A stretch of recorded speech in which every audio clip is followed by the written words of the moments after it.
ಅದೇ ನೀವು ವಕ್ಫ್ ಹೋರಾಟ ಕೈಗೆತ್ಕೊಂಡಿದ್ದೆ ಒಂದು ಟ್ರಿಕ್ ಅಂತೀನಿ ನಾನು. ಹೈಕಮಾಂಡ್ ಅವರು ಹ್ಞೂ ಅನ್ನಂಗಿಲ್ಲ, ಹ್ಞೂ ಅನ್ನಂಗಿಲ್ಲ. ವಕ್ಫ್ ವಿರುದ್ಧ ಹೋರಾಟ ಮಾಡ್ತೀವಿ, ಇದರಲ್ಲಿ ಏನು ತಪ್ಪು ಅಂದ್ರೆ ಹೈಕಮಾಂಡ್ ಅವ್ರು ಹ್ಞೂ ಅನ್ಬೇಕು. ಆದರೆ ನೀವು ವಿಜೇಂದ್ರರನ್ನ ದೂರ ಇಟ್ಟು ಈ ಹೋರಾಟನ ಮಾಡ್ತೀರಿ, ರಾಜ್ಯಾಧ್ಯಕ್ಷರನ್ನ ದೂರ ಇಟ್ಟು. ಬಂಡಾಯ ಚಟುವಟಿಕೆನೇ ಅದು. ಇಲ್ಲ ಸರಿ, ನಾವು ಫಸ್ಟ್ ಶುರು ಮಾಡಿದ್ದು ನಾವುಗಳಲ್ಲ, ಇದನ್ನು ಶುರು ಮಾಡಿದ್ದು ಯತ್ನಾಳ್ ಅವರು.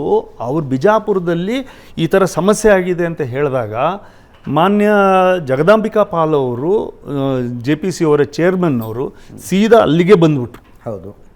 ಆಮೇಲೆ ನಮ್ಮ ಸೆಂಟ್ರಲ್ ಮಿನಿಸ್ಟರ್ ಶೋಭಾ ಕರಂದ್ಲಾಜೆ ಅವರು ನೇರವಾಗಿ ಬಂದು, ಪ್ರಹ್ಲಾದ್ ಜೋಶಿ ಅವರು ಬಂದು, ಗದ್ದಿಗೌಡರು ಅವರು ಅಲ್ಲಿಗೆ ಹೋಗಿದ್ರು. ಹಾಗಾಗಿ ಇವರೆಲ್ಲರೂ ಹೋಗಿ ಸಪೋರ್ಟ್ ಕೊಟ್ಟ ಮೇಲೆ ಅಲ್ಲಿ ಸತ್ಯಾಂಶ ಏನಿದೆ, ನಿಜ ಏನಿದೆ ಅನ್ನೋದು ಎಲ್ಲರಿಗೂ ಕೂಡ ಅರ್ಥ ಆಯಿತು. ಅಲ್ಲಿರ್ತಕ್ಕಂಥ ಸಮುದಾಯಗಳು ಸುಮಾರು 16,000 ಎಕರೆ ಬರೀ ಬಿಜಾಪುರದಲ್ಲಿ ಸ್ಟಕ್ ಆಗಿದೆ ವಕ್ಫ್ ಅಂತ ಹೇಳಿ. ಬಿಜಾಪುರದ ಅರ್ಧ ಮುಕ್ಕಾಲು ಭಾಗನೇ ಟೌನು ಆಗಿದೆ. ಬೀದರಲ್ಲಿ ಹೋದರೆ ಅಲ್ಲಿ ಪೂರ್ತಿ ಆ ಕೋಟೆನೇ ಪೂರ್ತಿ ಎಲ್ಲವೂ ವಕ್ಫ್ ಅಂತೇಳಿ ತೀರ್ಮಾನ ಮಾಡಿದ್ದಾರೆ. ಹಾಗಾಗಿ ನಾವು ಇದನ್ನು ಒಂದು ಸ್ವಲ್ಪ ಗಮನ ಹರಿಸಿದಾಗ ಎಲ್ಲ ಒಂದು ವಾರ್ ರೂಮ್ ಮಾಡಬೇಕು ಅಂತೇಳಿ ಸುಮ್ಮನೆ ಒಂದು ವಾರ್ ರೂಮ್ ಮಾಡಿದ್ವಿ. ಈ ಬಿಲೀವ್ ಇಟ್ ಆರ್ ನಾಟ್, ಒಂದೇ ದಿನದಲ್ಲಿ 4,500 ಕಾಲ್ ಬಂದಿತ್ತು. 4,500 ಕಾಲ್. ಅದರಲ್ಲಿ ಬಂದಿರತಕ್ಕಂಥದ್ದು ಕೆಲವರೆಲ್ಲರೂ ಕೂಡ ಬೇರೆ ಕಡೆ ವಕ್ಫ್ ಪರ ಇದ್ದವರು ನಮಗೆ ಬೈದವರು ಇದ್ದಾರೆ.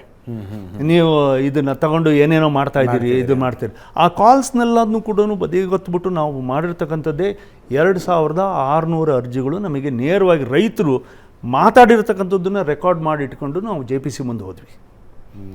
ಈ ಥರ ಹಿಂಗಿದೆ, ಈ ಥರ ಸಮಸ್ಯೆ ಇದೆ ಅಂತ.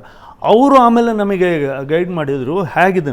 ದೆನ್ ಅವರು ಪಾರ್ಲಿಮೆಂಟ್ ಅನೆಕ್ಸಿಗೆ ನಮ್ಮನ್ನು ಕಳಿಸ್ಬಿಟ್ಟು we had a sitting with the secretaries of the JPC.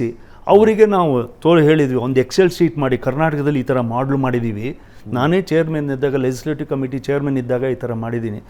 ಒಂದು ಫೋಟೋ ಆಡಿಟಿಂಗ್ ಮಾಡಿ, ಒಂದು ಸೋಷಿಯಲ್ ಆಡಿಟಿಂಗ್ ಮಾಡಿ, ಒಂದು ಫೈನಾನ್ಷಿಯಲ್ ಆಡಿಟಿಂಗ್ ಮಾಡಿ, ಯಾವ ಕಾಲದಲ್ಲಿ ಇದು ಕೇಸಸ್ ಆಗಿದೆ, ಯಾವಾಗ ಸಮಸ್ಯೆ ಬಂದು ಒಂದೊಂದು ಪ್ರಾಪರ್ಟಿಗೆ ಒಂದೊಂದು ಇದನ್ನು ಮಾಡಿ, you will get to know the exact picture of the Waqf in India ಅಂತ.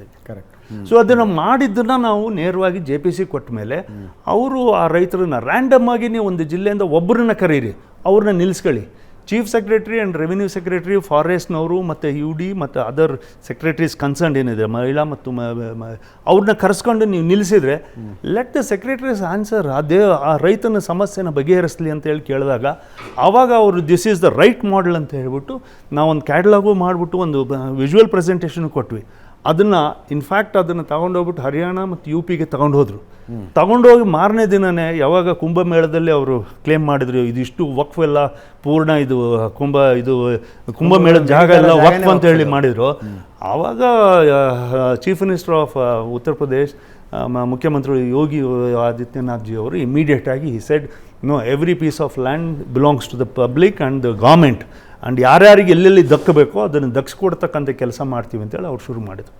ಇನ್ ದ ಮೀನ್ ಟೈಮ್ ಆಂಧ್ರದಲ್ಲಿ that was an very good moment.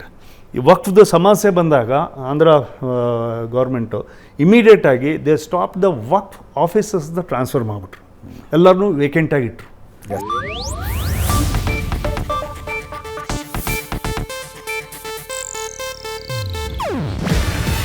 ಇದು ಏಷ್ಯಾನೆಟ್ ನ್ಯೂಸ್ ನೆಟ್ವರ್ಕ್ ಪ್ರಸ್ತುತಿ.